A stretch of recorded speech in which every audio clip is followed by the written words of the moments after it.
Hello student, how are you? Today we discuss about rate law and order of reactions in chemical kinetics. तो बेटा आज अपना जो topics main रहेगा वो रहेगा rate law equations and order of reactions.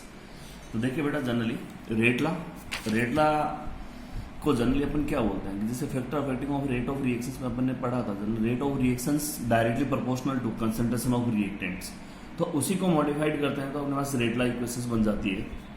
तो जनरली अकॉर्डिंग टू बात करें rate law, it is an experimentally determined expression which relate the rate of a reactions which concentration of reactant. यानी कहने का मतलब ये है कि रेट लॉ इक्वेशंस होती है वो रेट ऑफ रिएक्शन को एक्सपेरिमेंटली डिटरमाइन करता है कंसंट्रेशन ऑफ रिएक्टेंट के साथ। जैसे फॉर एग्जांपल अपन ने एक हाइपोथेटिकल रिएक्शन लिए A plus B gives product होता है। तो general rate directly proportional to concentration of A की पावर m एंड B की पावर n। तो यहाँ पर देखिए इन दोनों का कोएफिशिएंट 1 है, लेकिन मैंने फिर भी यहाँ पावर m एंड n लिया है।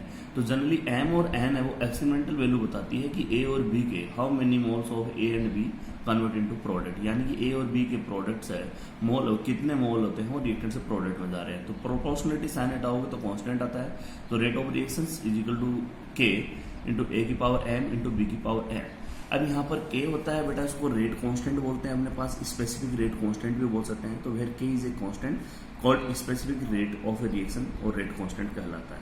अब रेट कांस्टेंट K को डिफाइन करना हो तो अपन जनरली A और B की कंसंट्रेशन दोनों की 1 ले लेते हैं। तो 1 ले लेंगे तो रेट इज इक्वल टू क्या हो जाएगा, K हो जाएगा। तो इट मीन्स आप कह सकते हो रेट कांस्टेंट में भी defined as the rate of reactions when the concentration of each reactant in the reaction is unity. तो इट मीन्स आप कह सकते हो कि जब रिएक्टेंट की कंसंट्रेशन है वो आपके पास 1 हो, यूनिटी हो, तो उस कंडीशन में रेट ऑफ रिएक्शंस होगी वो इक्वल होगी रेट कांस्टेंट के इक्वल होगी। अब जनरल रेट लॉ को मैंने शॉर्ट शब्दों में भी मैंने शॉर्ट वर्ड में भी इसको डिफाइन किया है। जनरल रेट ऑफ रिएक्शंस ये directly proportional to concentration of reactant होता है। तो it means let say chemical reaction R converted to P, तो R डायरेक्टली R की पावर n ले लिया। n बता मोल ऑफ रिएक्टेंट है विच कन्वर्टेड टू प्रोडक्ट होता है। तो प्रोपोर्शनलिटी साइन हटाओगे तो आपके पास कांस्टेंट आएगा। तो R is equal to K into R की पावर n, मैंने साइड में लिख के रखा है n is equal to mole of reactant which convert into the reactant into the product. तो ये जनरली अपने पास n की वैल्यू है। अब देखिए ऑर्डर ऑफ रिएक्शंस की बात करें तो ये जनरली जो रेट लॉ इक्वेशंस लिखी है आपने, रेट लॉ इक्वेशंस में रिएक्टेंट की पावर का जो सम होगा, जैसे फॉर एग्जांपल आपने रिएक्टेंट में R की power R is K into M की पावर A की पावर m प्लस n की B की पावर n ले ली, तो m प्लस n का जो सम है वो ऑर्डर ऑफ रिएक्शंस कहलाएगा। तो इसी को मैंने ऑर्डर ऑफ रिएक्शंस को मैंने क्या लिखा है, it may be defined as the sum of the power of the concentration of reactant in rate law expression. Rate law expression है उसमें रिएक्टेंट की पावर का सम होगा वो अपने पास क्या कहलाएगा, order of reaction. For example hypothetical equation ली है A plus B plus C it gives product. यहाँ कोएफिशिएंट A है, इसका स्मॉल b है, इसका C है, बट रेट लॉ इक्वेशन में R में लिखा तो K is equal to A की power n m n and P। तो अब यहाँ पर देखोगे कि ये m है वो A के इक्वल हो भी सकता है और नहीं भी, कंपल्सरी कंडीशन से नहीं है अपने पास, क्योंकि बेटा ये जनरल रिएक्टेंट के वो मोल है जो प्रोडक्ट में कन्वर्ट हो रहे हैं अपने पास। तो ये इक्वल हो भी सकते हैं और नहीं भी हो सकते हैं। तो हेयर मैंने लिख रखा है कि where m is equal to order of reaction with respect to A, n is equal to order of reaction with respect to B, P is equal to order of reaction with respect to C हो गया। तो overall reactions की बात करूँ order of reaction तो इन तीनों का सम कर देंगे m plus n plus P, तो m n प्लस P हो गया अपने पास। अब नोट नंबर 1 में मैंने लिख रहा है order of reactions can be 0, order of reaction 0 भी हो सकती है, 1 2 3 यानी इंटीजर वैल्यू भी हो सकती है, इवन फ्रैक्शन वैल्यू भी हो सकती है। इट इज एक्सपेरिमेंटल वैल्यू है, थ्योरेटिकल वैल्यू नहीं है। एक्सपेरिमेंट यानी रेट लॉ इक्वेशंस इसका डिटेक्शन कर सकते हैं। It is applicable both elementary as well as complex reaction. Elementary reactions पर भी एप्लीकेबल हो सकती है, कॉम्प्लेक्स रिएक्शन पर भी। एलिमेंट्री रिएक्शंस का मतलब होता है those reaction which are completed into single step in known as the elementary reactions कहलाती है। और कॉम्प्लेक्स रिएक्शंस का मीनिंग होता है मोर देन 1 स्टेप में कंप्लीट होने वाली। तो इन complex reaction order of reaction determined by the slowest step, यानी कॉम्प्लेक्स रिएक्शन होती है वो मोर देन 1 स्टेप में होती है। तो जहाँ सबसे स्लो स्टेप होती है उसको अपन रेट डिटर्मिनेशन स्टेप बोलते हैं, उसी के द्वारा रेट डिटरमाइन की जा सकती है अपने पास। तो ये अपने पास रेट डिटर्मिनेशन। अब देखिए units of the rate constant K की यूनिट निकालने के लिए अपने पास, तो फॉर एग्जाम्पल मैंने nth ऑर्डर रिएक्शन से ले ली, एक जूस प्रोडक्ट में कन्वर्ट हो रही है तो इसका ऑर्डर ऑफ रिएक्शन n ले लिया मैंने। तो R is equal to K into A की पावर n, तो A की पावर n है तो अपने को वैल्यू चाहिए K की, तो K रहेंगे तो A की पावर n अपॉन में आ जाएगा। तो generally R is equal to बन गया K इंटू A की पावर n, K की चाहिए तो रेट अपॉन A की पावर n। रेट की यूनिट आपने लिखी थी, रेट का मीनिंग आपने लिखा था mole of change in concentration of reactant और प्रोडक्ट अपॉन यूनिट टाइम कहलाते थे। तो रेट की यूनिट आपने मोल लीटर इनवर्स इसकी पावर 1 है इंटू टाइम की इनवर्स लिया। अब कंसंट्रेशन ए है, ये एक्टिव मास को शो करता है, इट इज मोलरिटी, तो मोल पर लीटर की पावर n। तो यहाँ पर बेस सेम है, तो ये n की वैल्यू ऊपर जाएगी तो 1 माइनस हो जाएगा, तो जनरली k की यूनिट बन गई n यूनिट ऑर्डर रिएक्शंस के लिए मोल लीटर इनवर्स की power 1 minus n time inverse, ये जनरली n ऑर्डर के रिएक्शंस के लिए आ गया। अब जनरली देखिए n इजिकल टू 0 ले, तो n की वैल्यू में 0 पुट आउट करो तो वो 0 ऑर्डर रिएक्शन हो जाएगी, तो k की यूनिट बन जाएगी, फॉर्मूला अपने पास ये था, n की वैल्यू मैंने 0 पुट आउट कर दी, तो 1 माइनस 0 इजिकल टू 1 ही होगा, तो k की यूनिट बन जाएगी मोल litre inverse time inverse. It means यहाँ पर बोल सकते हो कि 0 ऑर्डर रिएक्शन के लिए k की जो यूनिट होगी मोल लीटर इनवर्स टाइम इनवर्स होगी। नोट मैंने लिखा है unit of 0 order reactions is mole litre inverse time inverse होगी। अब कुछ पॉपुलर एग्जांपल्स होते हैं जो 0 ऑर्डर रिएक्शंस को डिटेक्शन करते हैं, तो देखिए सम एंजाइम कैटालाइटिक रिएक्शंस कि जितने भी अपने बॉडी के अंदर जो एंजाइम कैटालाइटिक रिएक्शन होती है ऑलवेज 0 ऑर्डर रिएक्शंस को भी करती है, and reaction which occurs on metal surface, या जितने भी जो गैसेज रिएक्शन होती है जो मेटल की सरफेस पर होती है तो वो भी 0 ऑर्डर रिएक्शन होगी। सेकेंड एग्जाम्पल मैंने लिखा decomposition of the gases ammonia on hot platinum surface, यानी कि अमोनिया गैस का डिकम्पोजिशन होना प्लेटिनम कैटलिस्ट की सरफेस पर यानी मेटल सरफेस के ऊपर आ गया, तो ये भी 0 ऑर्डर रिएक्शन को शो करेगी। पॉपुलर एग्जाम्पल है बेटा, आपको लर्न करना पड़ेगा।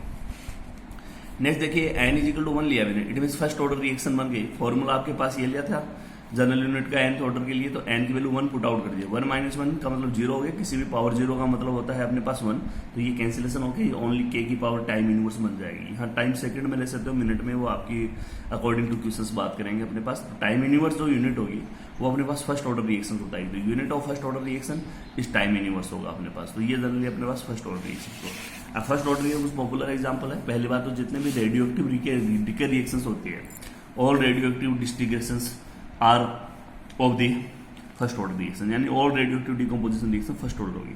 उसके बाद सेकंड एग्जाम्पल मैंने कहा decomposition of sulphuryl chloride SO2Cl2 sulphuryl chloride बोलते हैं, इसका डिकम्पोजिशन हो जाना SO2 प्लस Cl2 में कन्वर्ट हो जाना, वो भी अपने पास फर्स्ट ऑर्डर रिएक्शंस को शो करती है। n इजिकल टू 2 लिया तो सेकंड ऑर्डर रिएक्शन हो गई, इट मीन n की वैल्यू में 2 लूँगा, फॉर्मूला आपके पास ये 1 माइनस 2, इट मीन माइनस का 1, इसको यूनिवर्स बोलेंगे, तो यूनिवर्स बोलते हैं तो जस्ट इसका अपोजिट कर दें, तो ये मोल यूनिवर्स हो जाएगा, लीटर यूनिवर्स लीटर में कन्वर्ट हो जाएगा, टाइम यूनिवर्स, तो सेकंड ऑर्डर रिएक्शन के लिए k की यूनिट बन गई मोल यूनिवर्स लीटर टाइम यूनिवर्स बन गया। तो जनरली आप इसको लिख सकते हैं, note unit of the second order reaction is mole universe litre time universe हो गया। फॉर एग्जाम्पल इसका पॉपुलर एग्जाम्पल है 2HI का डिकम्पोजिशन हो जाना, आयोडाइड हाइड्रोजन आयोडाइड का डिकम्पोजिशन होना H2 प्लस I2 में second order reaction. Acetic acid है, सॉरी एसिटिक एस्टर है, इसका एल्केलाइन हाइड्रोलाइसिस बेसिक हाइड्रोलाइसिस होता है, वो सेकंड ऑर्डर रिएक्शंस को शो करेगा। आगे चलकर अपन पढ़ेंगे इसका एसिटिक हाइड्रोलाइसिस होगा तो वो फर्स्ट ऑर्डर को शो करेगा। तो इस एग्जांपल को इंपॉर्टेंट कर लीजिए कि एसिडिक बेसिक एल्केलाइन हाइड्रोलाइसिस को आप सोपेनिफिकेशन रिएक्शन बोलोगे, वो ऑलवेज सेकंड ऑर्डर रिएक्शंस रहेगी। उसके बाद में देखिए NO plus O3, NO nitrogen monoxide है, उसकी रिएक्शन ओजोन के साथ करें तो NO2 प्लस O2 में कन्वर्ट होगी, तो ये भी जनरली अपने पास बेटा सेकंड ऑर्डर रिएक्शंस को शो करती है। उसके बाद देखो मैंने जनरल डेफिनेशन लिख रखी है एलिमेंट्री रिएक्शन की। एलिमेंट्री रिएक्शंस का मतलब होता है a reaction which take place in one step, यानी एक सिंगल स्टेप में कंप्लीट हो जाती है, उसको एलिमेंट्री रिएक्शंस बोलते हैं। सेकंड देखो complex reactions, when a sequence of elementary reactions give the product of reaction it is called complex, या फिर अपन सिंपल वर्ड में ये भी बोल सकते हैं those reaction which are completed in more than one step, regular step is known as the complex reactions कहलाती है अपने पास, कॉम्प्लेक्स रिएक्शंस कहलाएगी। अब देखिए जनरली अपने पास मोलिकुलरिटी, नेक्स्ट अपना इसका टॉपिक रहता है मोलिकुलरिटी ऑफ रिएक्शंस। मोलिकुलरिटी होती है वो एक थ्योरेटिकल वैल्यू होती है, एक्सपेरिमेंटल वैल्यू नहीं होती। तो ऑर्डर ऑफ रिएक्शन को आपने एक्सपेरिमेंटल वैल्यू बोला था। मोलिकुलरिटी एक बैलेंस केमिकल इक्वेशन से डिटेक्शन की जाती है। मोलिकुलरिटी की वैल्यू कभी भी मोर देन 3 नहीं होगी। मोर देन 3 होने के केस में क्या होता है कि जो रिएक्टेंट मॉलिक्यूल के बिटवीन होने वाली जो कोलिजन्स होती है वो एक प्रॉपर ओरिएंटेशन में नहीं हो पाती। प्रॉपर ओरिएंटेशन में नहीं हो पाती तो मोर देन 1 स्टेप होगा तो वहाँ उसके लिए कोई मीनिंग नहीं देगा। तो देखिए molecularity, the number of reacting species molecules atom ion taking part in elementary reaction which must be collide simultaneously in order to bring about a chemical reaction, यानी केमिकल रिएक्शन में जितने रिएक्टेंट मोल participate करते हैं उनको molecular, इसके वजह से उसको यूनिमोलिकुलर, बाइमोलिकुलर, ट्राइमोलिकुलर। फॉर एग्जाम्पल पहला एग्जाम्पल देखो अमोनियम नाइट्रेट है, इसका डिकम्पोजिशन में देखो अमोनियम नाइट्रेट है, NH4NO2 का जो मोल है वो 1 है, it means unimolecular reaction. HI की मोल 2 है, it means बाइमोलिकुलर, 2NO2 plus O2 तो 1 2 मोल ये 1 है, 2 + 1 3 हो गया, तो उसमें ट्राइमोलिकुलर रिएक्शन हो गई। 3 से ज्यादा पॉसिबिलिटी नहीं, मैंने लिख रखा है the probability of the more than 3 molecules colliding simultaneously is rare question नहीं है। Therefore molecularity of a reactions does not extended the beyond 3, 3 से ज़्यादा पॉसिबिलिटी नहीं है, 3 से ज़्यादा। Second, molecularity can be defined only for an elementary reactions के लिए होता है, इसका कॉम्प्लेक्स रिएक्शन के लिए इसका कोई मीनिंग नहीं होता, मीनिंगलेस होती है। कॉम्प्लेक्स रिएक्शन के केस में अपन इंडिविजुअल स्टेप के लिए मॉलिक्यूलरिटी देखते हैं।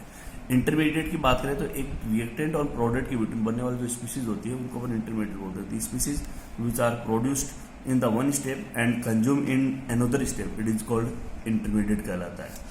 अब देखिए मैकेनिज्म का मीनिंग होता है कि एक रिएक्टेंट से प्रोडक्ट में बन रहा है तो उसमें उसकी सीरीज क्या है, उसमें कौन से रिएक्शन है, इंटरमीडिएट क्या बन रहा है, बॉन्ड का ब्रेकिंग कैसे हो रही है, तो उन सबको अपन रिएक्शन मैकेनिज्म बोलते हैं। तो a series of elementary reactions proposed to account for the overall reaction, it is called mechanism of reaction कहलाती है। तो नोट मैंने लिखा है कि overall rate of reaction is control by the slowest step से एक रिएक्शन जो complex reaction more than one step पे होती है तो overall rate of reaction slowest step से डिटरमाइन होती है और उसको अपन रेट डिटर्मिनेशन भी स्टेप भी बोलते हैं in a reactions and call the rate determination step. तो ये अपने पास आज का वीडियो में रहा है। नेक्स्ट वीडियो में अपन डिस्कस करेंगे pseudo first order reactions and how to determine order of reaction. इसके लिए हमारी वीडियो के साथ आप बने रहिए।